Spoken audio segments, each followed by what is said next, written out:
News Marathi, आवाज लोकशाहीचा। तणांवर सर्वात दीर्घकाळ नियंत्रण।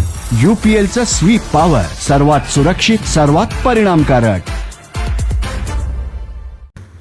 आटपाडी तालुक्यातील गळवेवाडी येथे धक्कादायक घटना समोर आली आहे। भांडण सोडवल्याचा राग मनात धरून एका 60 वर्षीय वृद्धाला लाथाबुक्क्यांनी मारहाण केल्याचा आरोप आहे। एवढेच नाही तर मध्यस्थीसाठी आलेल्या वृद्धाच्या मुलीचे मंगळसूत्र खेचून तोडण्यात आले असून संपूर्ण कुटुंबाला जीवे मारण्याची धमकी दिल्याचेही तक्रारीत नमूद करण्यात आले आहे।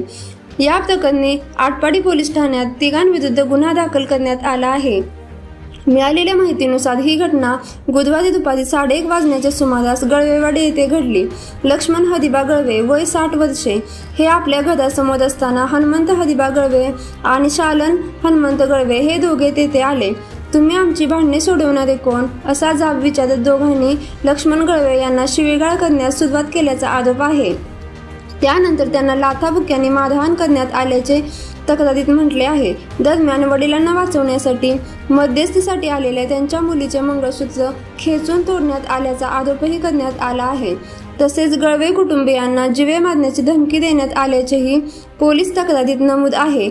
या घटनेमुळे परिसरात खळबळ उडाली असून या प्रकरणी आटपाडी पोलीस ठाण्यात तिघांविरुद्ध गुन्हा दाखल करण्यात आला आहे। घटनेचा पुढील तपास आटपाडी पोलिसांकडून सुरू आहे। भांडण सोडवण्याच्या कारणावरून झालेल्या या मारहाणीमुळे परिसरात संताप व्यक्त होत आहे। पोलीस तपासानंतर या प्रकरणातील नेमकी वस्तुस्थिती समोर येणार आहे।